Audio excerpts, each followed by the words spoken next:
Dallas Cowboys to the death for me. Dallas Cowboys to the death for me. I'ma keep ripping live until there's no more left in me. Dallas Cowboys to the death for me. Dallas Cowboys to the death for me. I'ma keep ripping live until there's nothing left in me. Dallas Cowboys, Dallas Cowboys, Dallas Cowboys, Dallas Cowboys, Dallas Cowboys, Dallas Cowboys, Dallas Cowboys to the death for me. DC, that B4L, reppin' that star, I do it so well. It's Puma on the toes, but the stars on the clothes. I'm Starboy, fresh at the DF Dub. Yeah, I'm a hard hitter. Don't stare to fit, it'll ego hit you. What is you saying, man? Look at the swag. Please do forgive the brag. I'ma pull up later in the Cowboy Jag. Don't you slip on the drip, I'm flossing the sauce. Go so hard for the star. Yeah, that be win, lose, or draw. If you take a L, get the F off my block. Cowboys win.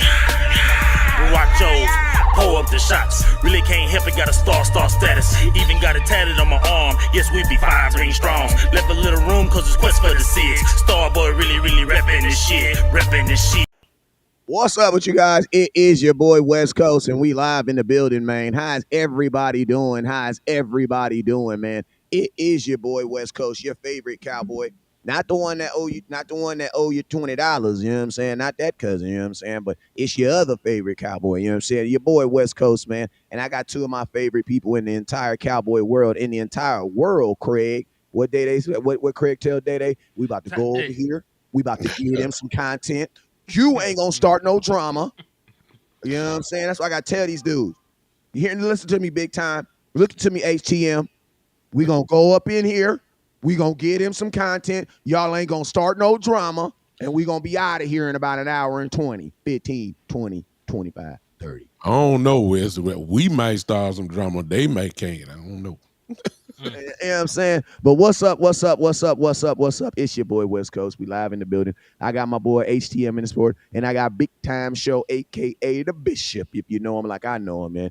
Hey, man, we about to have ourselves a good show. Man, I love when these shows come together, these freestyle shows, because that means what's what? Ain't nobody had time to prepare no lies. Nope. When you ain't got time to prepare no lies, you know what you do? You tell the truth. And sometimes the truth be harder to believe than a lie. I be like, dang, next time just lie to me. Just lie to me. Just lie to me and tell me that CeeDee Lamb is happy and that he's just going to come to practice and it's all this stuff is just going to go away. Just lie to me. No. What did Donnell Jones say? I don't want to know. If you playing me, keep it on the low. You know what I'm saying? And the Cowboy Nation is like, I don't want to know if you not going to pay him, keep it on the low. Oh, yeah. Cause my heart can't take this anymore. Hell, you mean my wife gonna start questioning your decisions in a minute, man. Didn't the Cowboys just you said that why are you buying Jerry, stop it, man. You got people's wives out here questioning their decisions when they buy stuff. Knock it off, Jerry. Man. But man, go ahead. I was gonna say, man, let me just ask y'all initial thoughts about this. We know that CeeDee Lamb ain't showed up. We gotta introduce ourselves. Well, they know who we is, man. Hell nah, man. I'll run through a whole real line quick of people, then, and you got a whole line of people standing in line, and you about to skip. Who I'm finna skip? You gonna lose customers? I'm telling you, man. Them folk, man, hurry up and buy. This a liquor store. But nah, for real though. I knew you was following me around when I came in there to buy me a drink the other day. I felt you on my back. I'm like, what is you doing, bro? Back up. Hurry up and buy. Yeah, this gonna be one of these shows. I can tell you that right now. It's gonna be all good. But I'm gonna introduce myself though, man. Since you believe nobody know who I am, even though they see me cussing folks out on here all the time, man. Oh, bad customer service. Anyway, it's your boy Henny the Moore reporting live from the liquor store. How's everybody doing today, man? We came to get drunk on this Dallas Cowboys content. And listen, man. This is like halftime, man. We halfway through the year. We halfway through the day. And, man, we halfway through the dang season, man. So it's really like halftime right now in the liquor store and everywhere else out there, man. So salute to y'all, and we appreciate y'all for tapping in with us. Hey, but I'm going to tell you something, though. The calendar actually says that we are actually closer to Cowboy football than we are away from football. Yeah. It's my mama birthday in 30 days. Want to know why? Because she told me. My mom, and the training camp is always around my mama birthday. So I love when my mom starts dropping them hints. She starts sending them, you know what, I don't have a crock pot with a Dallas Cowboys star on it. I'm just, if that just, if you ordered Wow. it today, it'll be here by my birthday. I love when I start getting them texts. You want to know why? Because my heart says, yes, mom, I got you. But then my football mind be like, football season's almost here. You feel me? Bishop, let them know where you hailing from, man, and shout out to the people that's on your content. What is going on, everybody? For those that do not know me, and just by now, everybody should know everybody here. But in case you don't, I'm big time from the Big Time Show. Always glad to hang with my brother West Coast, and of course Henny. And of course, I'm missing just one more brother, which is Landlord. But we're gonna hook all that up before long too. But hey, if you don't know me, hey, you will before this show, because I'm gonna start something today. That's all I'm gonna tell you. I'm starting something today. I don't like what's going on. I just leave it at that. Y'all come on, just stay with us. We're gonna have some fun today. Indeed. Oh, you one of them gangster preachers, I see. I'm old and ornery. You You one of understand? them fine. Is you one of them fine brimstone? Yeah. Fire It brimstone. requires it. It requires it right now. Fire and brimstone. You know what I'm saying? I'm sick of this mess. I'm tired of it. So I'm just gonna go and say what and let me go and say this. I don't care who don't agree. Let me go and say that right now. Matter of fact, I'm sorry, Wes. I'm sorry, Henny. I don't care what you agree with, what you don't agree with.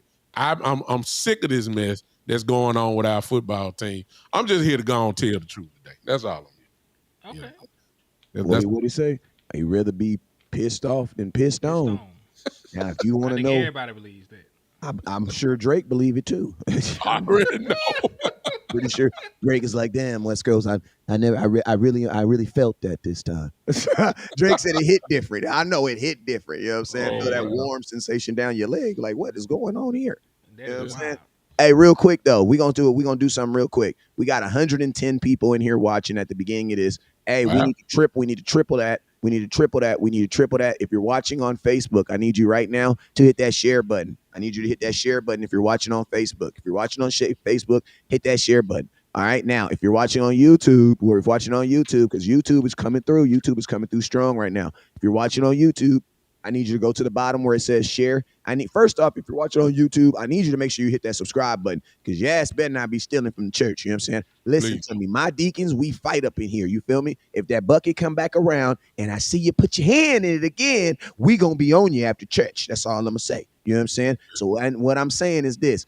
Hit that subscribe button. Ain't no stealing content over here. Ain't no stealing content. Don't steal the content. That doesn't mean you have to super chat, but what it means is you do have to support it. And how do you support what we're doing here? First thing you got to do is you got to subscribe to the content. So make sure that if you're watching this content, no matter where you're watching at, make sure you are subscribed to that channel. First thing, bam. Now that you've gotten subscribed, let's go ahead and share it. Why? Because, man, you guys already know West Coast, I'm a whole different dog when I got about 200-300 people up in here. You know what I'm saying? And I'm going to tell you this right here. Facebook and these platforms, they're not doing their job. They're not really sharing our content the way they are. So we need you guys' help. We need your support. So I need you guys to hit that share button aggressively. Then the last thing I'm going to tell you this, man, is the monetization. What does that mean? Everything that you see up in here, all these little mics, this mic right here alone was $195. I financed it, though. So it only came out to like $50 every 2 weeks. But smart, man. I just went and paid mine straight out. Go ahead. Nah, Salute, Action Pal. I see you.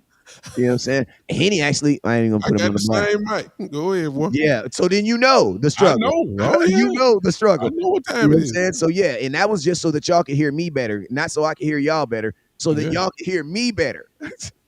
Remember that. You got $400 worth of stuff right here, so that y'all can hear us better, not so we can hear y'all better, so y'all can hear us better. But long story short is this: whenever y'all send super chats, whenever y'all send cash apps, it goes directly to that, and says my tax guy too. My tax guy will prove it, that it goes directly to that. So I need you guys to hit that cash app button. Mine's West Coast 1482, the Big Time Show, and then you also have Henny the More. Very simple, man. If you hear something and as the Lord twinkles, hit that Cash App. And if you want to hit that super chat, hit that super chat. And listen to me, you guys are already, I love an audience that I ain't gonna say do what they told, but I love an audience that rock with the content creators. I told y'all to share. Shares have gone ridiculous. We're already up to 153 people. If you guys do it again, we'll be easily over 200. The goal is to get over 200 before the first 15-minute mark, and then we're gonna maintain and ride that thing out, man. You feel me? But Leo, man, technically we ain't got no guest up in here. Like, all these dudes know exactly where everything is at. You know what I'm saying? They know, you know what I mean? They know where to get their own water, get their own stuff out the refrigerator. You know what I'm saying? These grown-ass men are here, dog. So, I mean, since we don't need no introduction, let's just get right into it, man. Listen to me. They got training camp today. I asked Henny yesterday the same question. Bishop, I want to know, if you're CeeDee Lamb, what is on your list to do today outside of going to training camp? Wait. Bottom line. That's it. Ain't no sense of trying to get cute with it. It's simple. Wait. He's in the driver's seat, without a doubt. There's no other way to look at it. The Jones family cannot run. They cannot hide. It is what it is. They as Jerry said, and profoundly messed up. He wanted to see how the tea leaves fell. Well, they fell all right, and you done messed up to the point that whatever you had that you had in your mind to pay him, you can go just throw that in the garbage can. It's bottom line. Is no question about it. You done messed it up. And it really didn't start with Justin Jefferson, y'all. And I'll just say this and then I'll pass it on. It started with AJ and his contract. $32 million a year. All right. And then what really messed it up was St. Brown from Detroit getting his contract, and he got $30 million a year. So it's common sense. Who's better, St. Brown or CeeDee? CeeDee. Who's better, AJ at this point or CeeDee? The numbers prove, and I'm quite sure Henny gonna have all that for us in a minute. The numbers prove that CeeDee Lamb is probably the best receiver in the game. And if he's not, as y'all can see by the screen, somebody says Justin Jefferson, and of course Jefferson was hurt last year. We know that he would have had, way more yardage and catches than that. But I heard somebody say on First Take, which really ticked me off. They said, well, he's not on the level of Justin Jefferson. And I'm trying to figure out what level is that? Because Justin Jefferson ain't won nothing. What has he won? Justin Jefferson ain't won absolutely nothing. I'm not taking nothing away from him. He's good. He's a great wide receiver, probably arguably the best. But if you were just judging off wins and losses, he ain't won nothing. Minnesota ain't done nothing either. So when you look at what CeeDee has done, he's better than AJ. He's definitely better than St. Brown. So we talking $30+ million off the top. I don't know what Jerry Tea Leaves was saying. I don't know what I don't know what it was, but because he waited and didn't attack when he was supposed to, now you got to pay the price, Doc. And it ain't no other way around it. 33, 34, 35, $36 million plus. Get ready for it. And in the meantime, it's all CeeDee got to do is just wait. That's all what he should be doing. Wait. Okay. I agree with that, and I'm going to piggyback on it. But one thing first, though, man. There was somebody in the chat box that asked what Big Time's Cash App was. So if you go back to the original view, the Mr. Bree Love, Big Time Cash App is $ the Big Time Show. So if you want to support him, you can cash app him at $ the Big Time Show. Also, shout out to the Lunatic for the Cash App on my end, man. I appreciate you for the love and support. But he's right though. He is absolutely right 100% of the way. CeeDee Lamb just got to sit on his hands and wait. Because listen, this is not CeeDee Lamb's doing. The Dallas Cowboys are the one that waited for the market to reset. And if they keep waiting, the market will reset again. Because there's this guy by the name of Jamar Chase who has not been properly enumerated yet. And he's also considered one of the best wide receivers in the league. And he was the driving force behind getting a team to a Super Bowl. So he got cachet. He's also a first-round pick, right? So he got a lot of cachet, and he will cash in on that. And, I don't think that he'll get the same amount of money as CeeDee Lamb, but Brandon Ayuk over there in 49ers country is an all-pro wide receiver who needs a contract. So even if he doesn't get the same amount of money as, to say, a Justin Jefferson, what if he gets 32? What if he gets 33? CeeDee Lamb will have to feel like, damn, if he gets 33, I am really worth 36, 35, right? You can't let the floor rise, because people always talk about the ceiling of the market. The floor can also rise, like the bottom number can also rise as well. So if Brandon Ayuk jumps ahead of CeeDee Lamb, gets a $35 million contract, with his resume, helping the team get to a Super Bowl, being an All-Pro wide receiver, one of the best route runners in the league, if he can parlay that into a $30+ million a year contract, CeeDee Lamb price also increases in that manner. And listen, the funny thing about this is the Dallas Cowboys did not have to wait this long to give CeeDee Lamb a contract. CeeDee Lamb was drafted in 2020. So 2020, 2021, 2022. CeeDee Lamb could have got a contract after his first All-Pro season. He already showed you that he was a 1,300-yard receiver. He already showed you that he was an All-Pro receiver that year. So why not go ahead and give him money at that point before the market ballooned again? Because you knew all the other guys were coming down the pipeline. So this is their own doing. I don't feel bad for people that let bad situations come upon themselves. You were warned. You have experts. You have capologists. You have people that's supposed to know the market and predict the market. You did not utilize the assets at your disposal to make an educated prediction on what to give CeeDee Lamb, and therefore you're in this situation.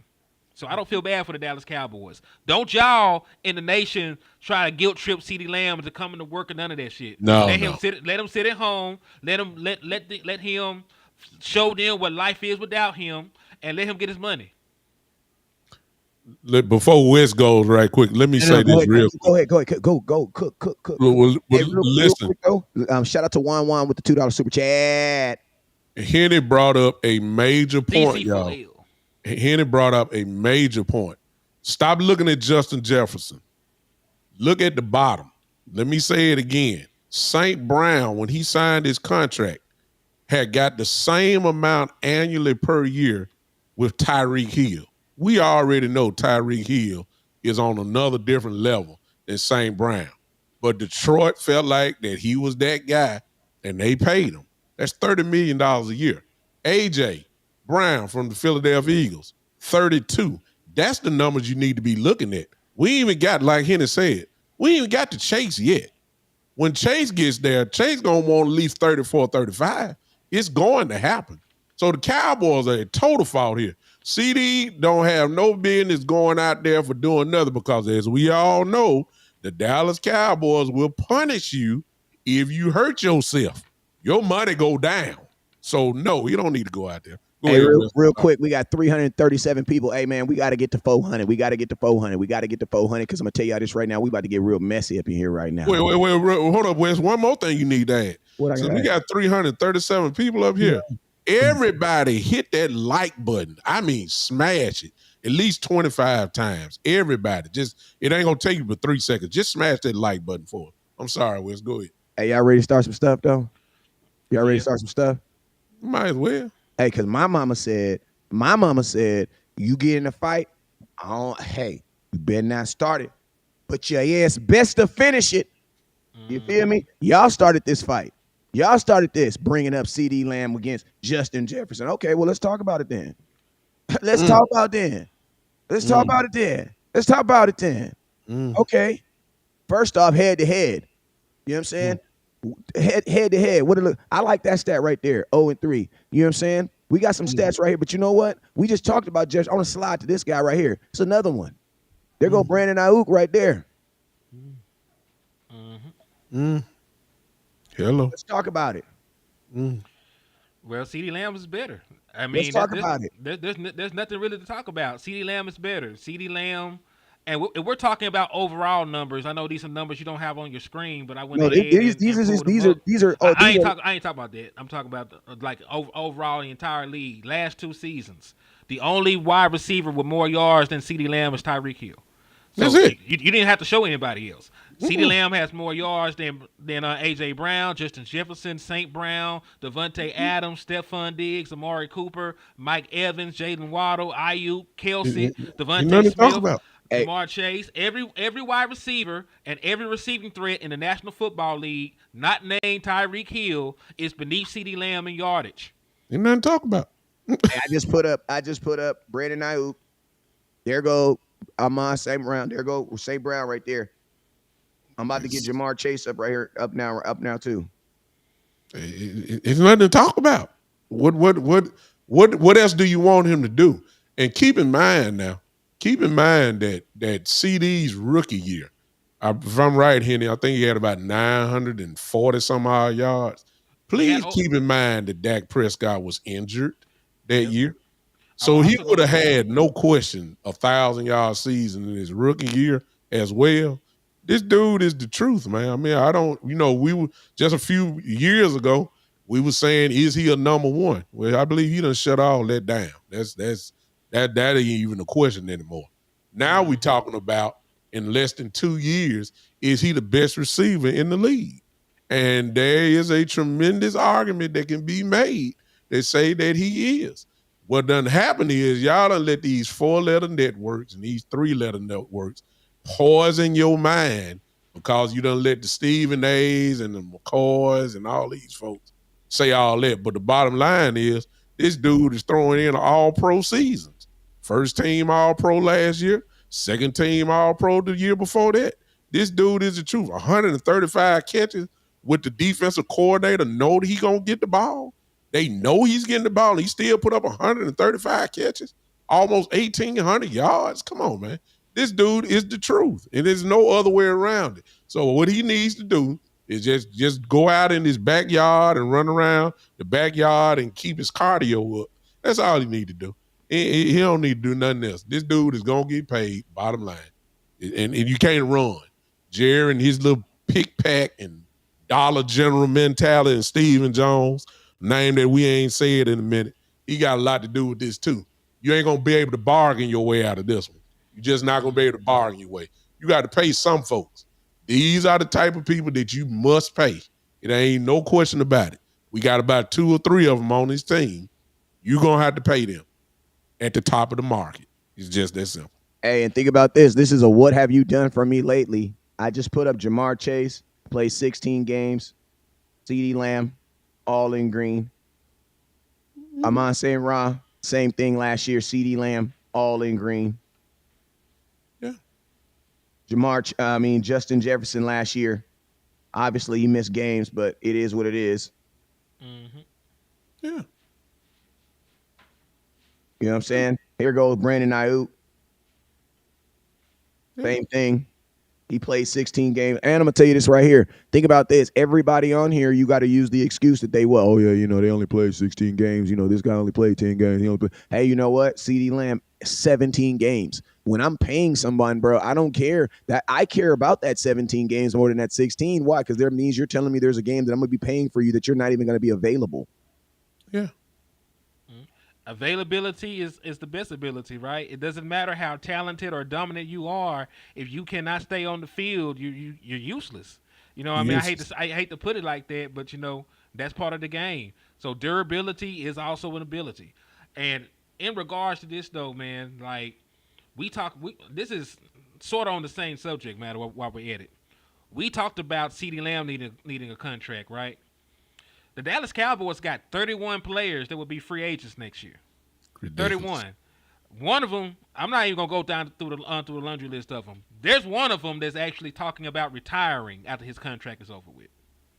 His name is Zack Martin. This is the final year of Zack Martin's contract, and he's really talking like this is the last hurrah for him. So my question to y'all: if Zack Martin wants to retire, right? If he's already thinking about retirement, should he even put it off? Like, should he even put it off if he's talking about retirement this damn early? When usually the way that it goes, once you start talking, at least in this game, when you start talking like that, you just about done. I mean, his talent level is gonna get him through because he's so great. But if your heart ain't 100%, and 99 or 98%, that's not gonna cut it. Not in this game. That 2% will get you in a wheelchair. So it's just that simple. You don't need to. If your heart ain't in it, then you may need to sit down again and talk to your people. That's the way I look at it. But if he leaves, we already, of course, and I know this ain't what you asked, but if he leaves, we already got, at least we drafted the answer with BB there. But what it also means is we'll have to go get another center. It's just that simple. That's what it is. But once you start talking like that, it's about time for you to get on down. And he's earned the right. He played a long time. You want to leave out with health, as healthy as you can. It is what it is. So I think he ought to talk about it, at least. All right. What about you, Wes? What do you feel about Zack Martin's comments about retirement? I mean, my mind's I'm more inclined the same thing. Now selfishly because it's after the draft, after the free agency, and my team sucks at placing. So yeah, I'm more inclined. I'm just like, I hate that you said it. You know what I'm saying? I wish you could have kept that to yourself. Because like in any other situation, I'd be like, bruh, if you want to retire, then I mean, if that's what you're already thinking about, then shoot, that's probably what you should. You know what I'm saying? Like, you know what I mean? Like, when you start talking about quitting, the same thing. Part of this game is your talent, but I'm curious to know how he's going to respond, playing in a season that he possibly could be his last, and he's verbalizing that. You know what I'm saying? So, I mean, yeah, some people can do it, man. Some people are able to do it. You know what I'm saying? Ray Lewis did it. Yeah. Got a Super Bowl on the way out. He verbalized that, hey, this is it, young fellas. And they rallied around Uncle Ray. They want to get him one more out the door. So, you never know, man. I also wonder how it will affect the other players out there. Will they rally behind Zack Martin, who's been a locker room leader, to try and get him that one ring on the way out? Because they couldn't do it for Tyron because Tyron got traded. He didn't get an opportunity to have his last hurrah like that in Dallas. Did you say Tyron's a traitor? Who said Tyron a traitor? I thought you said, okay, never mind. I said they traded Tyron. He didn't get an opportunity to have his last hurrah in Dallas. So, I wonder if they can rally around there, use that as a focal point. But like you said, though, man, even Yum, I think I pronounced it right in the chat box, said John Madden said once a player starts talking about retirement, he should just quit.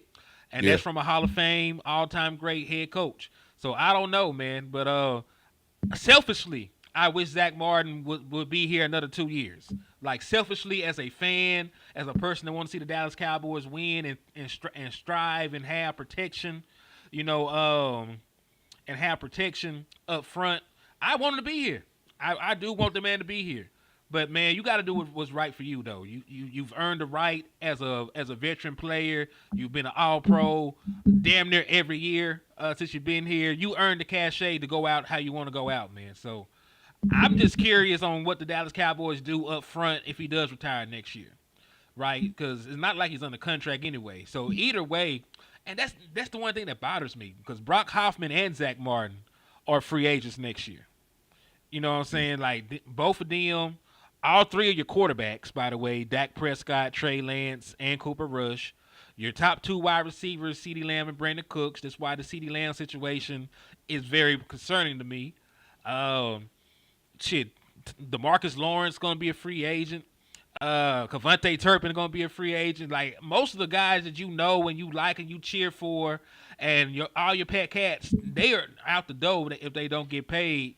And that's not even including the people that's coming available for extensions, because we ain't talked about Deron Bland or Jake Ferguson yet. Tyler Smith, your all-pro guard, will be eligible next year for a contract extension. Who the hell is going to say they want to wait? Let me tell you this. Go ahead. Now, I have a thing that I was going to do every time we bring up Deron Bland. I'm going to give him at least 15 seconds on why he should have been a defensive player of the year. He had 6 defensive touchdowns, bruh. He set an NFL record. As a cornerback, he did something that Deion Sanders never did. Didn't even get close. Back to talking about whatever you were talking about. That is ridiculous. I want to throw this one in. How can I get that? How does that? Yeah. That is ridiculous, bro. That is ridiculous. I'll tell you something that's even. I've been, I'm 51 years old, so I've been watching football since 1977. I haven't seen an organization, to go back what Henry was saying, and this may not mean that because I realize you can re-sign whoever you want to re-sign. But I haven't never seen an organization that has 3 quarterbacks all in the same boat with contracts. She don't believe in Everybody this is their last year. Have you ever heard or seen that before? I ain't never heard it before. I mean, and the way, and see another thing that, if I'm a player, man, let me say this. If I'm a player, I'm watching to see how the guys are being treated. And just because I'm a free agent, Dallas might throw me some money. I'm watching how you treating. I'm watching how you treating what passed. I'm watching how you treated Dez. I'm watching how you treated Cole Beasley. I'm watching how you did Emmitt Smith because we got the same owner. I'm watching how you did Zack Martin last year. I'm watching how you doing Dak right now, made him play on a contract.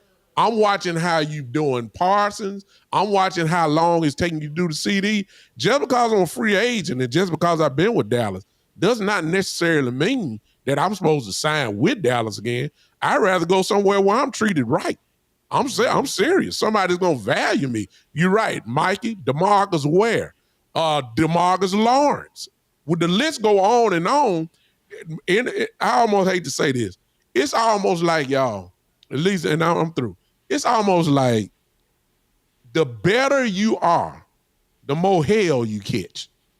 That's what I'm saying. If you're just at a Pro Bowl level, we'll go ahead and take care of you. But you better not be at an all-pro level. Because when it's your time to get paid, you're going to have to go through hell, man. It's just that simple. Everybody that I just named went through hell just to try to get their money. It's everybody, except Romo, except Witten. Well, I say this. I'm going to say this. Romo, they said that Romo got his contract based on faith. You know what I'm saying? So whenever that may be, you know what I'm saying? Jerry said that. You know what I'm saying? He was based on faith. Jason Witten, different story. But Romo, he was kind of in that boat too. You know what I'm saying? Because they didn't really believe in him. And you got to remember Romo got paid coming off an 8-8 season. Because why? Because we had to. You know what I'm saying? But I will say this, though. These guys that you just said right now, you know what they did? They wrote the book that these younger players are now reading on how to get paid in Dallas. Because they're the history. They're the book. When you come to Dallas, they give you a couple books. They give you a book on how to stay away from the hoes. Because you in Dallas, you better stay away from the hoes, man. Even Jerry Jones got a couple things in his back. You know what I'm saying? They're going to give you a book on how to take care of the media. They're going to give you a book on how to drive on Dallas freeways because GPSs don't work. You know what I'm saying? And in this last book, they're going to give you is on this right here. And that is how to get paid in Dallas. And I'm going to tell you this right here. It says this. If you are a player who became an all-pro or looked at as a top player within your first 4 years, skip this chapter 7. You don't need all this other stuff. That's the truth. Go straight to chapter 7. How to hold out. I mean, but hey, it's not funny. But listen, folks mad at Michael Parsons. Folks mad at Michael Parsons and folks mad at CeeDee Lamb. All they vets had to hold out. Zack Martin had to hold out. The Marcus Lawrence had to hold out to get his contract, man. CeeDee Lamb, Emmitt Smith had to hold out. Ezekiel Elliott had to take his ass to Cabo. Yeah. And listen to me, Emmitt Smith, I love you, but you crazy as hell when you said that, I didn't hold out. I just didn't come to practice. I didn't come to the game. That's a holdout, bruh. Yeah, like what? That's called a holdout. I remember Meek Mills once said, "Man, I wish there was a place where people could hang out on the internet and just like be like friends and stuff." We're like, "Yeah, that's called Facebook." We're like, these things already exist, bruh. You may not use them, but they're very common to the rest of the world. You know what I'm saying? I mean, just think about what you're saying, man. We talking about guys who poured into this organization. all pros and Pro Bowl guys, Super Bowl champions. That are Super still Bowl watching. champions. You Emmitt talking was to me? the league MVP. League MVP and Emmett. And I'm saying, like, good Lord, man, what else do you want? These are, I forgot. If you drafted these guys, you pay them. Well, most of the guys we just called out Got drafted. got drafted. They got drafted. So they're world famous. We love paying our guys. Sorry, we take care of our guys. It's our guys. I can't tell. I can't tell. Because It shouldn't have had to come down to this. That's all I got to say. They didn't take care of Dak. They ain't trying to take care of CeeDee Lamb. They drafted. You damn near could consider Amari Cooper a draft pick. You gave up a first-round pick to get him. You let him lead the building, get a contract offer, and he just decided to come back to Dallas. I know who they did take care of. Who? Goddamn Arkansas Razorback. Whoa, let's go. Oh, We going to the chip this year, baby. Let's go. Final Four, Razorback basketball. Hell, you mean we gonna find a center liner in this somehow? Wow. I mean, the list go on and on. Let's not forget about the DeMarcus Lawrence thing. Remember, they said he needed surgery. DeMarcus said, "Wait a minute now, I ain't got no contract. I'm not doing no surgery unless I get my name on the bottom line. And if I don't get it, once I get it, I better have a check here, and then I get the surgery." So I'm saying that D-Law had did it all, and I realized he ain't getting 20 sacks a year at the time, from that point. But at that time, he was the guy. I'm saying the list go on and on. I mean, it's just, if you are one of the top tier guys, you are about to go through hell because they want to flea market pay you with this flea market mentality that they have, and they want to pay you their way. And your way is not going to work because the market has demanded that some of these guys are supposed to get X amount of dollars, just like CeeDee. You can't flea market your way out of this one. The market has demanded that he's supposed to get paid 32, 33, 34, well, anything above 32, without doubt. If AJ got 32, then I'm sorry. That means that CeeDee Lamb has got to get at least 34, 35. It's just that simple. This market has demanded. You can't escape it no more. Also, DP, Osa and Chauncey are free agents. So if you want Osa and Chauncey, you got to give them a contract. Those are other people that we haven't talked about. Bland will be here unless they trade him. They might be smart. If they know in their hearts of hearts they're not going to pay two $20 million corners, they might trade him next year to get something for him instead of letting him walk like they did Byron Jones. Right? No. That's the smart thing to do. If you're not going to re-sign him, and you know you're not going to re-sign him, trade him while he still has value. I'm going to tell you this right here. That's sad. Can I say something? Can I just start some drama? I'll trade Parsons before I trade Bland. I will trade Parsons before I trade Bland. I'll get more for Parsons, and I'm going to tell you this right now. And listen to me. If you're walking down the hallway and Jerry Joe knows that you ain't got no wire on, and he pat you down like this, and then you ask him, Jerry Jones, who you really like? Ron Bland or Micah Parsons. You be like, you know what? That Micah Parsons is a son of a bitch. He always on the goddamn blogs. He's always, bro, Micah Parsons do a bunch of stuff that I know Jerry Jones just be like. Let me and I'm not knocking, and listen, and I'm not knocking him for doing it, but unfortunately, those moments are gonna go into if you get paid in Dallas. It will. Only thing I was gonna say about Micah, a trade for DeRon Bland would be next year. Micah will have only you will be trading Micah for 17 games. So like the value there would not be there. For DeRon Bland, you still they both be a year. No. You damn near had to trade DeRon Bland this year because this is year 3 for DeRon Bland. Let me address a comment that I see in there. Let me address a comment that I just saw. Somebody just said, I think it was Shelton that just said, I wouldn't extend Lamb until he proves he can do better in the playoffs this year. What? Shelton, before you say that, you might want to go look at his stats or what he did since he's been in the league in the playoffs. I believe 2 of those games, including last year, he had over 100 yards receiving, if I'm not mistaken.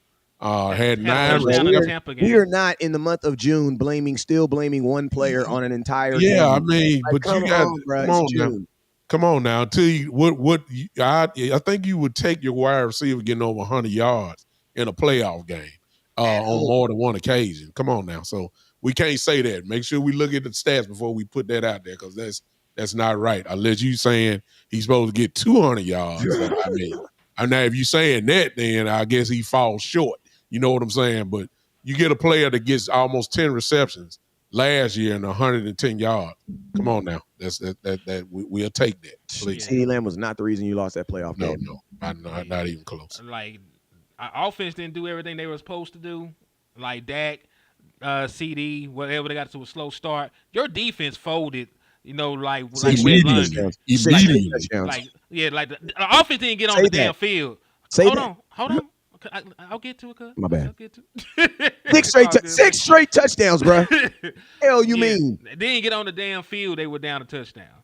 Like, and that's what about it. They already down. They already got pressure on them. Like, damn.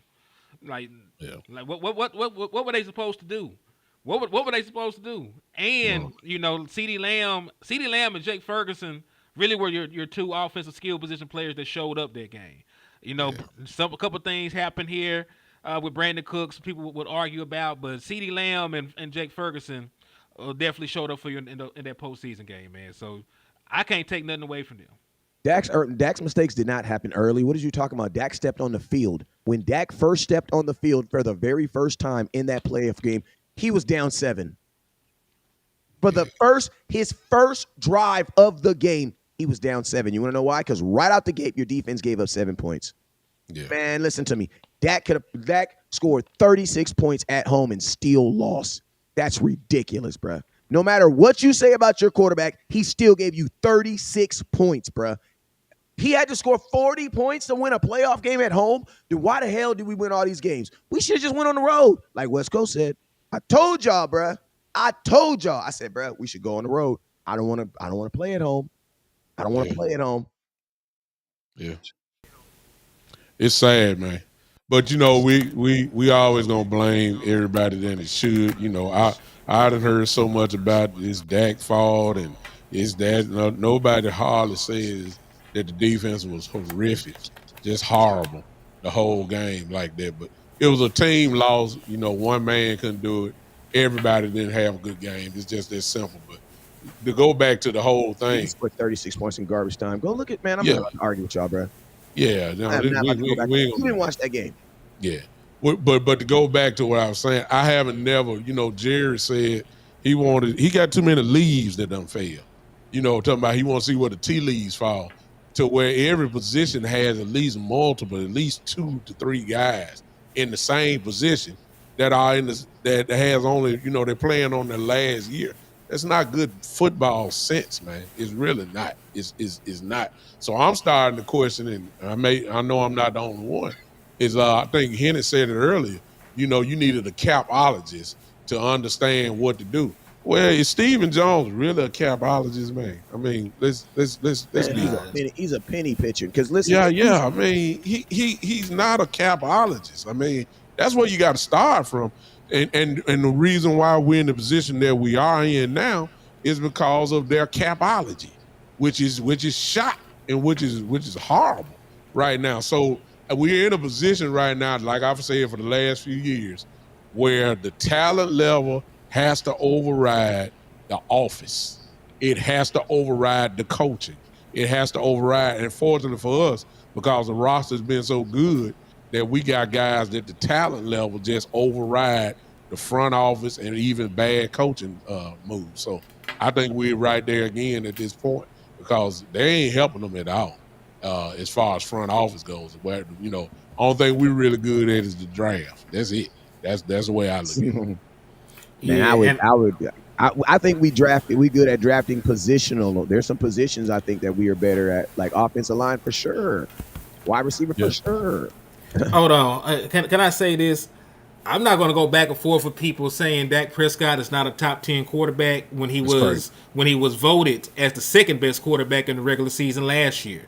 There's only 2 All-Pro quarterback selections. So those top 2 quarterbacks that year get those spots. In the year of 2023, in the regular season, Dak Prescott was number 2. Really should have been number 1. He led the league in passing touchdowns.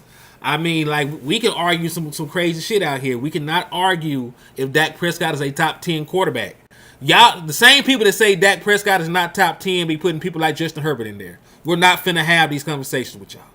If you got Justin Herbert in your top 10 and he ain't did a damn thing in the NFL, you are not allowed to take Dak Prescott out of it. It's plain and simple.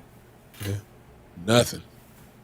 I ain't never seen so many quarterbacks get over Dak. They ain't done nothing. Or let me throw this in, who had one good year. Hello, a.k.a. Mr. Mr. Hurts in Philadelphia. He only had one good year, and everybody's saying he's better than Dak. That's the same mess I heard about Carson Wentz. Had one good year, and everybody was saying he's better than Dak. Where's Carson Wentz at now? Shit. And you know it's crazy. That boy a shoe shiner. Yeah, where is he? And you know it's crazy. Like I remember, when you're growing up, like when you're young and you're in high school and stuff like that, when you're always like the hierarchy of pretty girls, right? If you're like, oh yeah, that girl's prettier than that girl. That girl's prettier than, she not prettier than this. She not pretty. You know what you always thinking? Like, dang, she got to be somewhat cute though. Because you only comparing her to what? Other people that we know are what? Cute and pretty. So my thing is this, if you are only comparing him to the top 5 or the top 10 quarterbacks, that means he is what? Comparable to those guys. To those guys, yeah. That's you naturally say that. You're not out here saying like, oh yeah, he's no Ben DiNucci. What? You're not saying that. Hold on, because folks asking what Dak had done in the league. Was an MVP candidate, made an All-Pro selection, one of the most accurate quarterbacks in league history, 4th all-time in completion percentage, one of the best quarterbacks in your franchise history. Last time I checked, when you look at the raw numbers, the only thing Dak Prescott has not done is win a damn Super Bowl. Because he's won playoff games. He's been in the MVP conversation. He's made an All-Pro selection, meaning he's at the top of the list of quarterbacks. Can Justin Herbert say that? Justin Herbert been in the league for 5 damn years. Has he made an All-Pro? Has he won a playoff game? Does he have a winning record as a starting quarterback? No. That's why I be talking about y'all. He won a division. He ain't gonna win the division. Listen, we talk about you talk about we ain't still the NFC Championship game, and y'all have been trying to hype a quarterback that can't get out the first round. Can he get to 8-8? Can Justin Herbert get to 8-8? He ain't really won nothing, man. Justin Herbert ain't done nothing. Ain't done absolutely nothing. The only reason why he made the Pro Bowl was because it was by default. And you know what's crazy? Justin, it's crazy too because he ain't really gonna be able to get no division championships. He ain't gonna win. He can't win. Like, he can't even get a division championship, bro. Yeah, first. Beat the Chiefs twice a year. Yeah. The Chargers. Hold on. Folks be saying the Chargers trash. They had Khalil Mack, got Joey Bosa, got Asante Samuel Jr. on defense. Derwin James. They had Allen Hurns, Quentin Johnson. Keenan Allen for all them years until late. Yeah, I meant to say Keenan Allen. Like, man, come on, Mike man. Williams, Austin Eckler, running back. Austin Eckler is a runner. Come on, man, stop. Y'all be tweaking. Y'all undersell every goddamn body. And then think about this. They had a Justin Herbert. He's been out the first round, though. And he's like a top 5 quarterback. That's what they say. I'm not top 5. I'm saying top 5 drafted. He was a top 5 drafted quarterback, right? Yes, top 5 pick. So it's like that is the Chargers have a lot. Everything you just said were players that are first round. Bet your paycheck he won't be here next year. They have a lot. The Chargers is a very expensive team to be getting what they're getting. I promise you. You go look at what they're spending on what they're spending. Imagine being a Charger exec spending on what you're spending, getting a bunch of 8-8 seasons. You know what I'm saying? You got a quarterback. You know what I'm saying? It's crazy too because they be like, Dak in 8 years ain't did nothing. Well, what have these other guys done?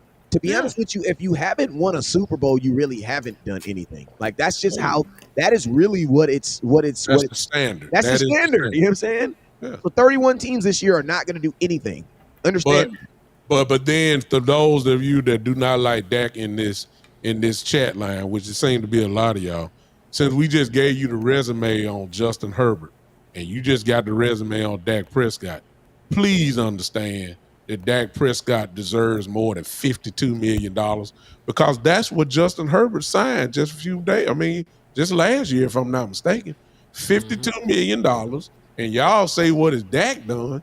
What has Justin Herbert done to earn $52 million? And please don't say, well, hey, that's what the organization feel about him. I understand that. That's good. So don't get mad when the Cowboys come around, if that's the case, and say that, hey, So some of y'all gonna be mad if Dak get paid because it's gonna be more than $52 million because that's what the market demands. Unfortunately, Justin Herbert messed it up for everybody because what it proves is you can get paid for doing absolutely nothing, and it's really just that simple. And you know what's crazy too? Weird thought.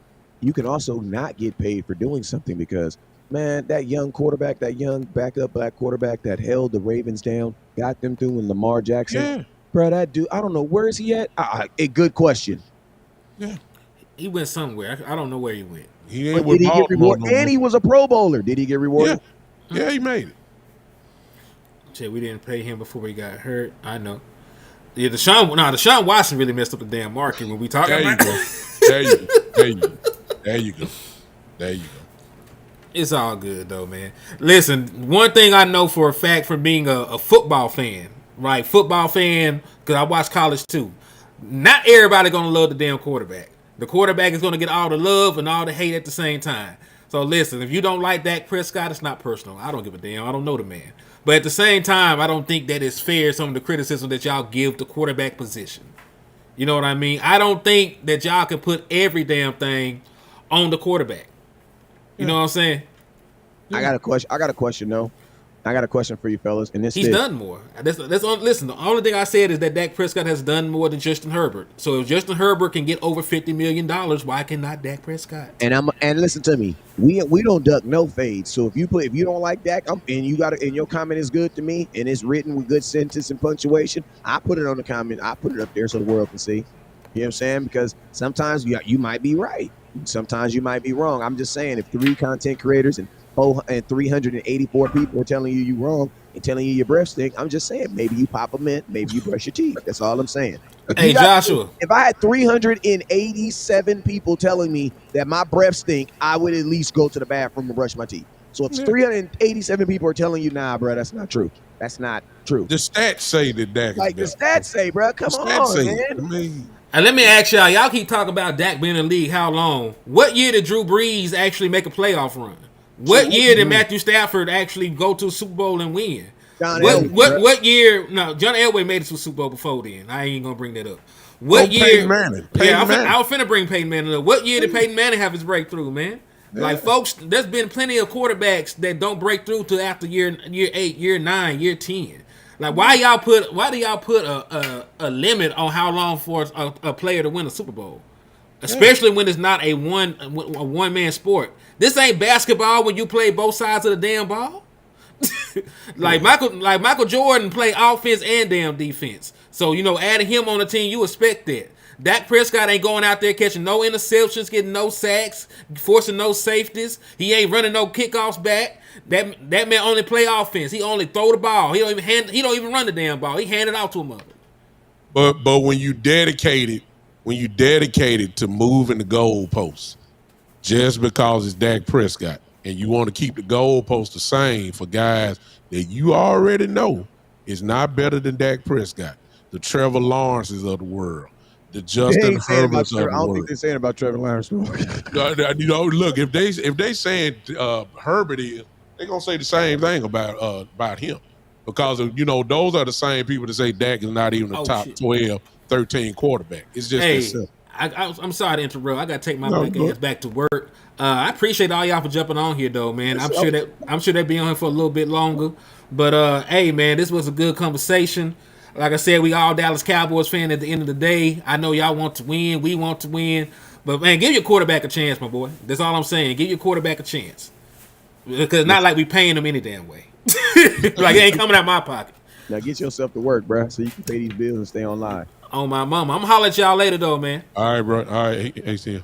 Hey, make sure you guys stay connected on HTM. We are still live. We're still going to be live on all platforms, so make sure you guys stay live. If you're on HTM, that is not your checkout time. You know what I'm saying? We are still live on all platforms. We're going to be on here for at least another 15, 20 minutes, so let's get it. What was you saying, OG?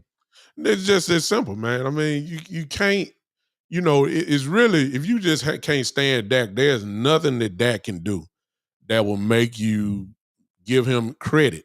A lot of y'all, that don't like Dak still have a problem with whatever he's done, you want to go straight to the playoffs, you're not giving an accurate assessment of him. When they evaluate you for your job, you get a whole assessment of what you've done. Y'all want to concentrate on playoffs, but you want to totally dismiss the regular season. You had to do the regular season first to get to the playoffs. You had to win 12 games. You had to do that. You had to do that. This dude, man, was the run-up in the MVP. Arguably, should have been the MVP. He led the league in touchdowns last year. You can't dismiss that. You just can't do it. I mean, the dude had an outstanding year last year, and if it would have been somebody else, you wouldn't have said nothing. But because it's Dak, I'm almost convinced that if he did win the Super Bowl, you will find something to complain about. You will find something. Well, it wasn't Dak. It was the defense that carried him. It wasn't Dak that won the Super Bowl, but it's Dak when he lose the game, though, and totally dismiss the defense. It's really just that, you're at a point, you're a Cowboy fan. We know that because all of y'all here, we know you're a Cowboy fan, but you just don't like your quarterback. And whenever Dak does something good, you move the goalpost, and it's just not fair. But it is what it is. It's like having a homeboy and you just can't stand his lady. There you go. Yeah. Come on now. Come on. Like, you know what I'm saying? Y'all got mad love, but for some reason you just don't like him, man. And that's why I say, like, with Dak Prescott, it's because he's done enough to at least for you guys to have your faith in him. You know what I'm saying? And it's like the wins and losses, turnovers, and this is the thing, man. And like people can say, oh, the interceptions and things like that, but it's like, bruh, Dak is throwing interceptions down. He's not throwing interceptions up. He had under 10. Like, bruh, we were down. We were down double digits. Yeah. Like, what are you trying to do? I'm gonna be honest with you, bruh. When you step on the field in a playoff game and you're down, and you now have to throw the ball, you are now one-dimensional like a mug. Yes. Like, Exactly. that's just life. That's what it is, man. So Exactly. it's like, put Dak Prescott but guess what? That Tampa Bay game, the defense went out there, did their job. Guess what he did? He ran the score up on their ass. That's what he did. Yeah. It's just that simple, man. I just don't get it. I know this for sure, Wes. Since y'all the ones that can't stand Dak, that's fine. And much as y'all want to say he's trash or whatever, let's just be honest.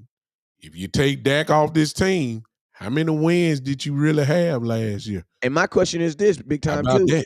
Think about this.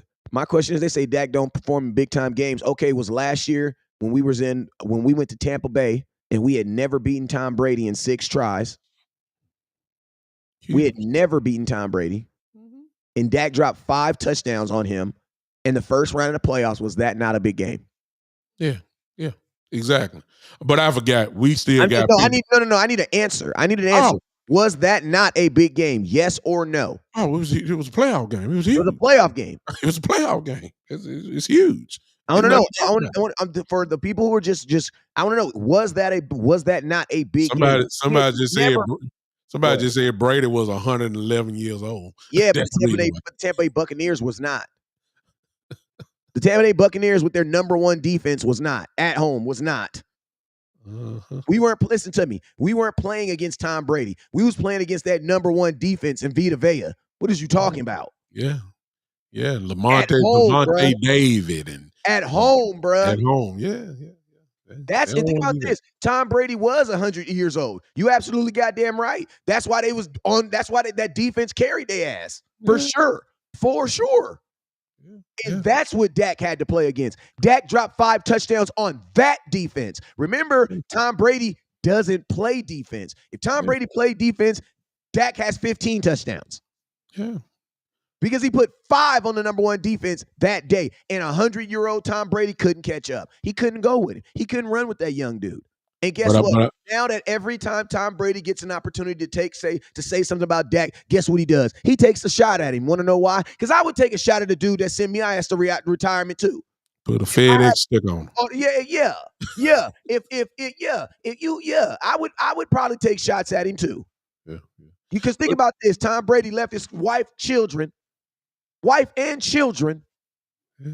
Giselle said, "You got to pick football or me." Tom Brady said, I'm about to go 9-7 over here. Yeah. Or 9-6 and lose to Dak Prescott in the playoffs. Yeah, he didn't like that joke at his roast. Yeah. Hey, Bishop, he ain't like that joke. No. He ready to fight. You turn red in the face and everything. He ain't But like that joke.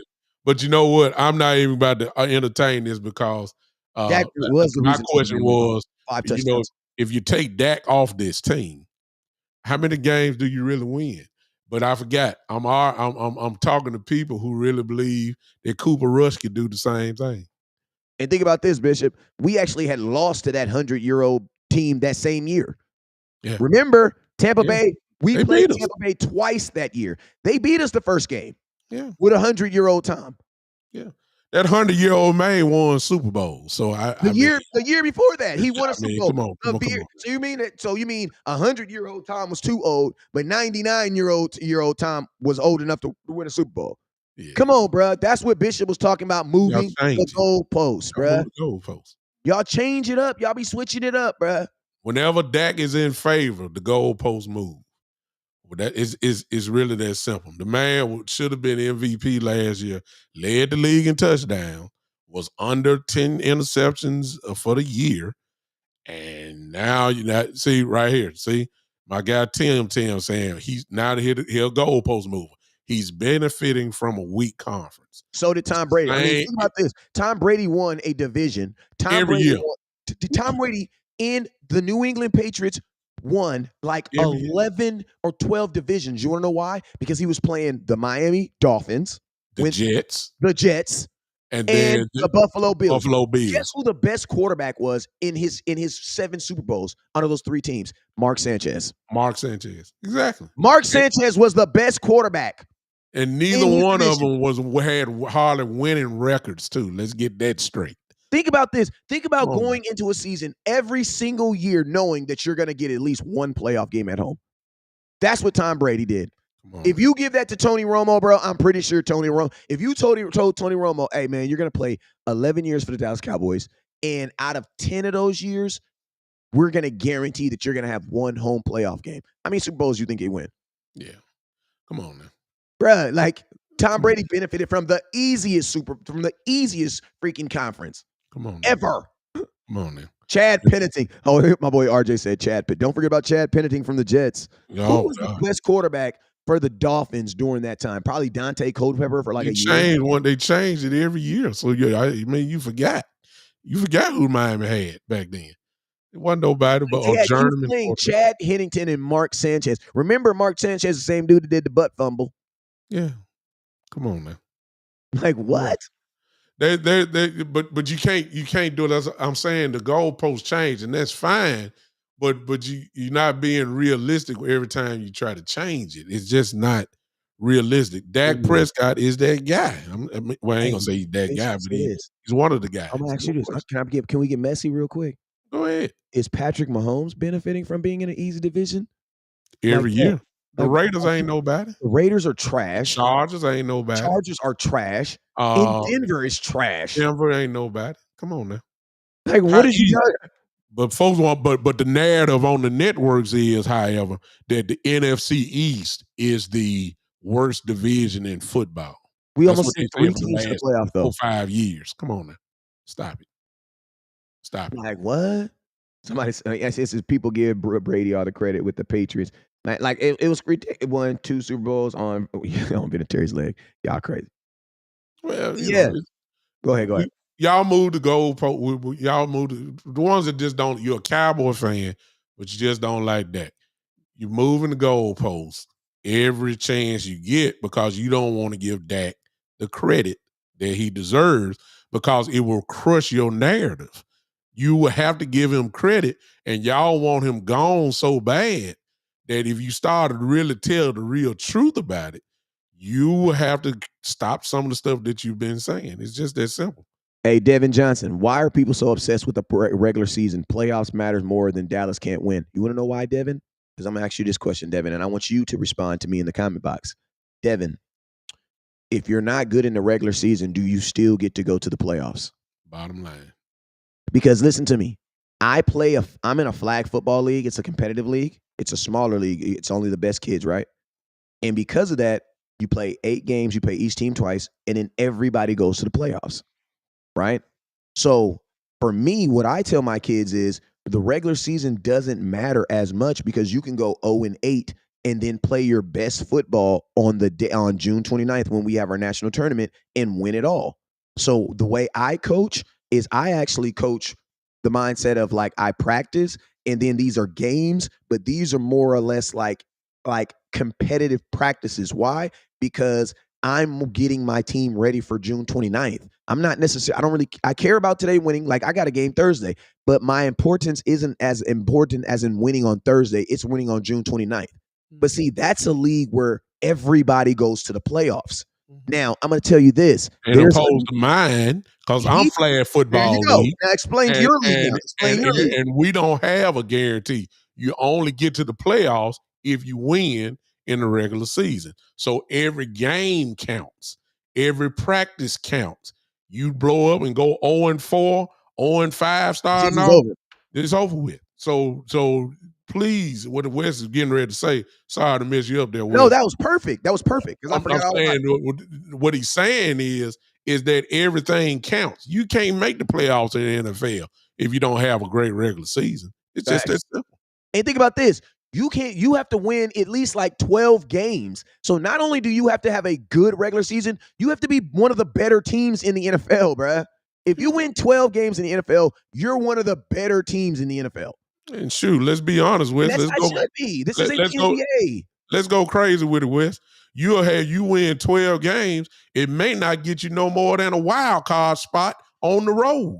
That usually win or get you a second seed or even maybe first seed. We won 12 games one year and was in Tampa Bay. Playing a 9-17. Playing a 9-17. Come on now. And listen to me. Man, oh my God. And that's exactly listen to me. That's what I've been saying all season. Like, everybody's like, what's Cowboys 12? I said, man, listen, I think 12-5 could get you in the playoffs, but I don't think you 12-5 guarantees that you're going to be playing at home. Like, the NFL is getting better, man. Like, think about this. The worst team in the NFL, how many games did they lose last year? I think 12 or 13, I believe. No, the worst team in the NFL. That's what I'm saying. 12 or 13 lost. I mean, okay, so that means they won. So that means they won at least how many games? 3. 3 games, right? The days of zeros, the days of 1-win teams, No. Teams are figuring it. If you can figure it out, if you can get 3 wins, that lets me know you might be able to get 4 or 5. You know what I'm saying? Yeah. At some point, you gave up the ghost. You know what I'm saying? Yeah. So the NFL as a whole is getting better. Yeah. Like and guess what? I keep saying, this ain't the NBA. We want that, bruh. Yeah. We want exactly what is happening right now. And that is the league is getting, listen to me, Washington made one move. I'm going to tell y'all this right here. The NFL is so good and so competitive that think like this. We have basically been sweeping Washington for like the last, 2 years? Yeah. If you lose to Washington this year and go 11-6 instead of going 12-5, bro, you may not make the playoffs. Not only that, if you do make the playoffs, even with a double-digit win year, you may be on catching an airplane going to their place. The bottom line, that's the way it is now. You may be 11-6 going to a division winner that only won 8 wins. Just as simple. That's the way it's been. So I don't know.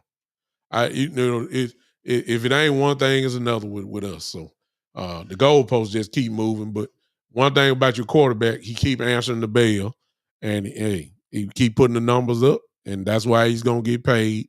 Whether it's Dallas or somewhere else, he's gonna get paid in a ridiculous amount of money, and he's earned it. No matter how much y'all want to kill it or whatever, he's earned it because he's one of the better quarterbacks in the league. It's just as simple. Hey, Steve, I got a comment from Lexington. He says Stephen Jones is using the media the same way New Jersey Nets owner did Kyrie Irving. The fans turned on the owner, didn't want to pay him, but that was his plan all along, bring down his value. That is the Dallas Cowboy playbook. They learned that from the Dallas Cowboys. Dallas Cowboys been doing that. The Cowboys have been doing that. They did it. You can go all the way back to the Emmett days, but it really cranked up with Dez. They would use the media to try to tear down a player. They have to use the word selfish. They'll use the word that discounts, all of that type of stuff. And then they never wanted to pay the guy, what he was actually worth. This is what the Cowboys do. They use the 105.3 The Fan. They use those guys who are getting a Dallas Cowboy check. They use those guys, exactly. They use a smear campaign, as Marcus just said. That's the way they negotiate, through the media. Then ESPN, who gets paid millions of dollars off hating the Cowboys. The Stephen A. Smiths, all those guys. That's how they make their money, by bashing the Cowboys. They'll get on top of what Jerry said. It's just kind of like Shannon Sharp, for instance. Love the brother. But this is what he said about CD. He said, Stephen A. said, I don't care what nobody say. I'm not paying CeeDee Lamb $35 million. I'm not paying him that. He hadn't done. What has he done to get on Justin Jefferson's level? I immediately said, what has Justin Jefferson done? What has he won? What has he done? Seriously, he hadn't done anything either. I'm not taking away that he's not a dog or he's not a great wide receiver. I'm not saying that. But how are you totally dismissing when you look up the numbers and this dude is an all-pro just like Justin Jefferson is? This dude got 5,000 yards just like Justin Jefferson. He got 135 catches last year, almost 1,800 yards last year, all these touchdowns that he had, and you're going to sit there and say he don't deserve it. What does he deserve then? You see what I'm saying? Look at this, y'all. I get Justin Jefferson was hurt last year. I get that. But also at the same time, give me the Dak Prescott. Give me the Dak Prescott missed his rookie year, in which CD had about 940 some odd yards, 73 receptions. Dak missed those 5 or 6 games. He would have had over 1,000 yards his rookie year. But look at the production. Look at this. Look at it. Look. Can I interest you in this? Look what CD has done. I see what Justin has done, but look at this. Come on now. And CD did that from a slot, primarily from the slot in his rookie year. Remember, it was Amari Cooper. It was also a healthy Michael Gallup. CD was a third receiver, a slot receiver. He did all that damage from the slot. So, of course, he wasn't going to be no all-pro his rookie year. I get that. But once he became the man, look at the numbers. I can't argue with it. What? That look like that's a man that's supposed to be probably one of the top 1 or 2 paid receivers in the NFL. It's just that simple. Yeah, and my thing is this too. Like, it's crazy because it's like you pay someone off a contract is built off of 3 premises. What you've already done, because what you've already done is what got you into this office, so we can even talk to you about this type of money. Exactly. So you see the mindset of thinking, he's not this. No, he's that. Because if he wasn't that, we wouldn't even be having this conversation. We're not talking about this about Brandon Cooks. I love him, but we're not talking about this about Jalen Tolbert. We're not talking about this about any. It's why we're only having these conversations with guys who have already earned the right to be in this conversation. So one, he's earned the right to be in this conversation. So that's what your contract's first. That's the first thing, built off of your production, what you've actually done. Second thing is what? Your projection. What do we think that you are going to be able to do going forward, right? Now, the only way that I can project what you're going to do going forward is using your what? Availability. And he's been available. I don't listen to me. I don't project what you're going to do based on, it's like Saquon Barkley. The reason why you could never predict what he was going to do. Why? Because he never did a full season. Never. So you can't project what he's going to do. So CeeDee Lamb, that's where and then we like to glaze over. Yeah, we know. And I'm not making fun of you, OG, at all. But I'm just saying, this. We like to say stuff like, Justin Jefferson did miss 7 games. We like to glaze. But bro, that's a big freaking thing. There's only 17. It's huge. There's only 17, bro. This ain't the NBA. 7 games in the NBA. And listen to me. 7. What percentage is 7 out of 17? 17. 8 is 50%. So it's like, and think about this, and you're now asking me to pay you after paying those. Yeah. Like, this is a what have you done for me lately? It like, if anything, and think about this, Minnesota don't even got a quarterback, right? So think about this. If you're the Cowboys, the only thing you know about your quarterback is you have him one more year. That's the only thing you know for sure. So my thing is this: you should selfishly sign CeeDee Lamb with the mindset of looking at Dak and saying, hey, if you don't sign, the next guy is going to have a great wide receiver to throw to. Yeah. Because guess what? Whoever you do have as quarterback, he will definitely benefit from having CeeDee Lamb. Definitely. Yeah, because you got a guy that defensive coordinators have the game plan for. It's going to require 2 men automatically right off the top in order to deal with him. That's a dream for any quarterback to have a wide receiver like him. Wesley, I don't know how much time we got left, but let me throw this one out because I wanted to ask you this question because I haven't heard you. We out of here at top of the hour. Okay, I haven't heard you about this. We got 390. What do you feel about? How many we got? 390. Man, we appreciate all y'all hanging with us, man. That's awesome, man. Everybody hit that like button for us if you don't mind. Just smash it. Hey, let's get over 400, man. Let's get over 400. Just tap. Let's get to 400, man. Let's get to 400, man. Hit that share button one last time, man. We got the links at the bottom, man. If you can hit that Cash App, man, make sure you hit that Cash App. The Cash Apps are up there. All the support goes right back into us making more content. So make sure you hit it. I got my little link down here. If you haven't followed and subscribed, make sure you guys follow and subscribe wherever you're watching at. And then also hit those like buttons. Hit those like buttons. If we can get to over 400, that'd be dope, man. Also, I thank you to everybody that's hit that Cash App. All right, my boy Donald Holmes, my boy Juan hit me with $2. I appreciate you with the $2 holla. Go ahead, OG. I wanted to ask you because I just want to get your perspective. Maybe we have to lead in this on another show, but I know everybody gonna say the right things and do the right things, but I feel sorry for Mike McCarthy, man. I do because he is in a no-win situation. I mean, if he gonna go to war, at least let him have his soldiers with him. And they are playing around, man, with everybody on this roster. And then you're gonna say, well, he's in a contract year, you have to prove it. Well, I mean, I can't prove what I need to prove if you don't let me have my guys when I need them. And right now, I be listening at him, and he's professional enough, he's good enough to say the right thing. But man, when that microphone get dropped down, I bet you go to the bathroom, just cuss everybody out. Just like I know he cussing Jerry out. I know he got to be you swinging at that. Yeah, like and then he come out the bathroom and say, "Hey, we're Cowboys. We're good guys. We're going to do the right thing." But soon he go to that bathroom, doc. Man, he throwing glasses. He throwing. I mean, he can't be happy. It's just nowhere in the world, man. Because you're trying to get him to fight a heavyweight fight. But you walking in the ring with bantamweights. I just don't understand it. Come on, Wes. That's all I got to say. I mean, that's a really good point, man. And being a Laker fan, I remember a time when you were a Laker fan too. Mm-hmm. I remember when LeBron James, they put out that information about they were possibly looking to trade people.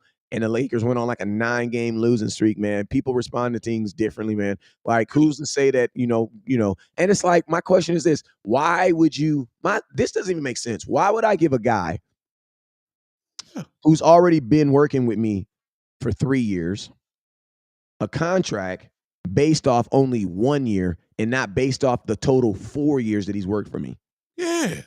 Yeah. So imagine if that doesn't think about that. Imagine if your boss came in and was like, "Yeah, we're gonna give you a raise, but I know you worked Monday through Friday, but we're not gonna discount. We're not, Monday, Tuesday, and Wednesdays days and Thursdays. Those days aren't gonna count. We're only gonna look at Friday's numbers." Yeah. You'd be like, "What?" But why would my raise not be? Why would Monday, Tuesday, Wednesday, Thursday not be included? That doesn't make any sense. Why would you give me a contract for years to come based off of only 1 year? Yeah. That doesn't make. Think about this, Bishop. When I first signed here, that technically means you have less faith in me now, because when I first signed here, you gave me a multi-year deal. Yeah. And you didn't even know me. Yeah. And I done put up 3 12-win seasons. 3 straight playoffs. The only season I didn't go to the playoffs. This is not the culture. Quarterback. I changed the culture. Before then, we were going to the playoffs every other year or close to it. The culture got changed. We weren't consistently going to the playoffs. We put up 12. I done won you at least 2 divisions. It took Philadelphia to have a great year to keep me from winning 3 straight. I don't know what else. I mean, I understand we ain't won the playoff games and all that, but it's like you saying, and you playing around with my contracts. I don't have my guys that I need here for the OTAs, which is voluntary. We understand that. Some of them weren't gonna show up. We got the mini camp. I don't have my gun fully loaded. I'm missing my number 1 receiver. I don't have it. Now I'm getting ready to go through this mess through training camp that's getting ready to start before long. And I'm saying, like, if I'm gonna do this, since y'all gonna make me have to win this year, can I at least win with my guys that y'all playing around with? I really feel sorry for him. And we'll never hear it, like I said before. He's not gonna say the wrong thing. That's Mike McCarthy. He's never gonna put it out there. But boy, when he go home, oh my God. His wife, she getting the real story. See, it's only something you can tell your wife, man. He's getting, I bet you going, man, I don't want no goddamn Trey Lance. I want Dak Prescott. On a 1-year deal. On a 1-year deal. On a 1-year deal, you want me to put my faith in Trey Lance? Are you kidding me? Yeah, man, what is this? What? You didn't, wait a minute now. Y'all didn't talk to Derrick Henry? And I got this line of, y'all crazy? When he bought a house there, you didn't even pick up the phone? Hey, listen to me. You didn't even want to give Tyron Smith a chance after the 1 season he actually finished? Did y'all talk to me? I understand there's a rookie there, but he ain't Tyron Smith. Can y'all talk to me? What's going on here? And throw in the caveat, go get a brand new center. Go get a and go get a brand new center. Yeah. Why did y'all bring Bobby Wagner here and just let him come in and talk to him and then offer him a contract? You didn't think? Listen to me. You're not hating on someone when you're stating the obvious. Trey Lance is a 3rd string quarterback who could not beat out Sam Darnold. Yeah. So that is not hating. That is an actual fact. And currently to this day, he has not even beat out Cooper Rush. Still haven't. And this is not North Dakota State. Bottom line. It's not hating. He has not beat out your backup quarterback. My question is, people be like, why you hating on Trey Lance? Why you loving him? Tell me why you love him. Oh, I forgot. He can run. Oh, Tell me why you love Trey Lance. You don't even know him, bruh. He got an arm. You ain't even think about this. Trey Lance is literally a crush. You know what a crush is? Somebody that you see from afar that you have an attraction to. Why? Because because you see the 1 or 2 little things. But guess what? They're not a boyfriend or girlfriend or wife. You want to know why? Because you go home with them every day. You actually know Dak Prescott. You don't even know Trey Lance. Tell me this. What is your favorite Trey Lance Dallas Cowboy moment? Put it in the comment box right now. That you got him for nothing. That's the only thing. No, the best moment. What? Put it in the comment box right now. And think about this. The only reason why you even feel like you got something for nothing is because he was drafted in the 1st round. And the 49ers gave up a lot. 49ers gave him value. They moved up. They mortgaged their future to go get him. But you know what's also crazy about the 49ers? Think about this. The 49ers also, I think the 49ers, when it comes to picking quarterbacks, I feel like they pick quarterbacks better than the Dallas Cowboys. Why? Yeah. They did pretty good with Jimmy G. They did pretty good with the dude they got right now. Think about this. Kyle Shanahan, the guy who found Mr. Irrelevant and made him their starting quarterback and took him to the Super Bowl. That guy said, yeah, I'm cool on Trey Lance. If that guy's saying he's cool on Trey Lance, why aren't we? Yeah, and y'all praise Kyle Shanahan. So he said he's cool on him. So y'all saying that the Mr. Irrelevant, the last pick of the 7th round of the whole draft, Kyle Shanahan said that 7th round last pick is better than the top 5 pick in the 1st round. People talking about we're saving him to surprise the league. Bro, what are you talking about? He played for the 49ers. He has film. Ain't nobody surprised. Gonna be Why you surprised. think they got rid of him on the 4th round pick? The fact that people honestly think that Trey Lance, who did not play a down for the Dallas Cowboys last year, could even be in the same sentence as Dak Prescott is disrespectful, bruh. That is, listen to me, that is a father who is at home with his kids, working with his kids, taking his kids to football, picking them up, I'm about to 11 o'clock, 1 o'clock, I'm about to go pick my kids up. I'm talking about we really up in here daddying up in this mug. We up in here daddying. We whooping butts. We celebrating birthdays. We daddying up in this mug. And you want to put me in there with the same dude that dropped McDonald's off. What? Yeah, we all had some come from us. Yeah, it hit different, bruh. It hit way different, bro. You can't put me in the sentences. You can't, bruh. He dropping McDonald's off. Y'all the same folks that said Sam Darnold. Y'all laughed at Sam Darnold. And this man couldn't even beat out Sam Darnold. He couldn't beat Sam Darnold. He couldn't even beat out Sam Darnold, man. He lost the backup job to Sam Darnold. To Sam, who was think about this, who's a former first-round pick. And one thing I love about the 49ers, when it comes to the quarterback position, they are the most fair people in the world. You want to know why? Because they gave Brock Purdy the opportunity to win that job over everybody. Yeah. Over everybody. They didn't care. They didn't care that both these dudes was former first-round picks. They did not care. All right. And let me give a word of caution, if y'all don't mind. For those of you that he's not coming off injury, he was 100% healthy. He would not have been a backup quarterback if he was healthy. Hurt. So stop that right now, Tim. Send me the film that you love about. Send me the film that you love from Trey Lance. It ain't none. It ain't no film. Tell me, what is it? You're gonna send me a bunch of film in him in green and yellow. Running the scout team. The best film on him is in green and yellow. Yeah. In North Dakota State. Yeah. Let me go ahead and tell people that have a problem with what we're saying about Trey Lance, even though what we said was factual. Here are the facts. I'm just gonna put it like, cause see, I know how y'all gonna act, because he's gonna get a chance to shine in the preseason because he's gonna play a whole lot. Now y'all don't get too hyped when Trey Lance is looking somewhat decent against 3rd and 4th stringers who just worked at Toys R Us last week. Don't do that. When the man he just played, the guy that he gonna be playing just changed oil at your local instant oil change. Stop! Don't come telling us he looked great, man. He gonna be playing against guys, man, that just came from the UFL. Stop it! Don't do it, y'all. Don't do it. Y'all know that's who he's going to be playing, because none of the starters are playing in the preseason. None of the starters are playing. He's going to be going against guys who will get cut. We know that, and you know that. So don't get hyped, because, man, that Trey Lance sure look good. Oh, my God. Look how he runs. Look at the athleticism. Look at his arm and all that. He's going against DBs who just didn't even play one down in college. Stop it, y'all. It's just that simple. People talk about there's a lot of hate for Trey Lance. No, there's too much love. See, it's too much love.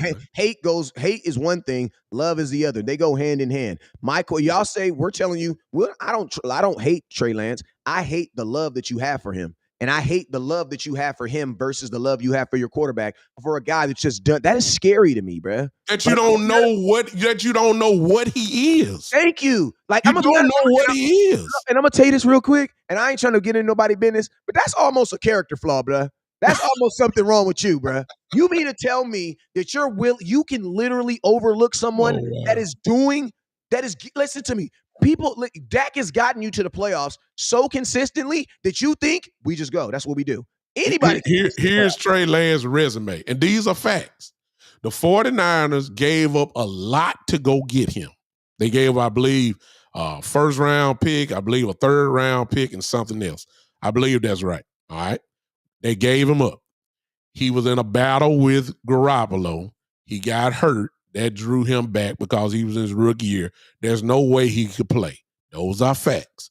He comes back the next year, he loses the backup job. These are facts. Then the very next year, his third year, Kyle Shanahan makes the determination that he's not good enough to even beat out Sam Darnold. They immediately ship him to Dallas for a 4th-round pick. You gave up 3 or 4 picks to move up to go get him, but then you only give up 1 pick to the Cowboys to go get him. Those are the facts. Now, what your facts are the facts of opinions, because there's nothing you have that can base and say Trey Lance is that guy. He didn't know the offense last year. That's the reason why he wasn't going to play anyway. But do you really want him to play over your MVP quarterback? There's no way in the world. You don't have nothing to show us that Trey Lance is whatever you think he is. We don't have nothing. Nothing. And I'm gonna tell you, it's crazy because I'm gonna say this and we up out of here, Doc. What you guys are literally. It's 2 things that are working with you guys that's working, because you will never find a guy who loves Dak and who also feels that way about Trey Lance. Because if you have an admiration about Dak, then it's very easy to see what he means to this program and what he means to the Dallas Cowboys. But I'm going to tell you this right now. She gets out at 1. But I'm going to tell you this right now. If you already have a disdain for Dak, it's very easy to hope for the next thing because you're looking for the replacement. Listen to me. It's the same thing you guys did when we had Andy Dalton. Dak was going through a contract negotiation. And guess what? As soon as we signed Andy Dalton as our backup quarterback, I've never seen so many memes and so many profile pictures switching to Andy Dalton in a 14 Dallas Cowboy jersey. It was ridiculous. I took it personal. I'm going to be honest with you. I took it very, very personal. You know what I'm saying? Like, this dude's never even thrown a football in Dallas, and you guys are already putting him on your profile pictures, your starting quarterback. Like, what are you saying about Dak? Just because he wants to get paid, you're willing to switch your whole starting quarterback out over that? But think about this. If he plays well, he's supposed to get paid. And if he doesn't play well, he's not supposed to get paid. So it's like, either way, he is screwed. You know what I'm saying? So that's why I say, like, for fans who are on this, Trey Lance, it's because you already have a disdain for Dak. And right now you are okay with anything. What do we listen to me? If you think Dak needs to get his shit together, what the hell does Trey Lance needs to do? He's never even played in a playoff game before.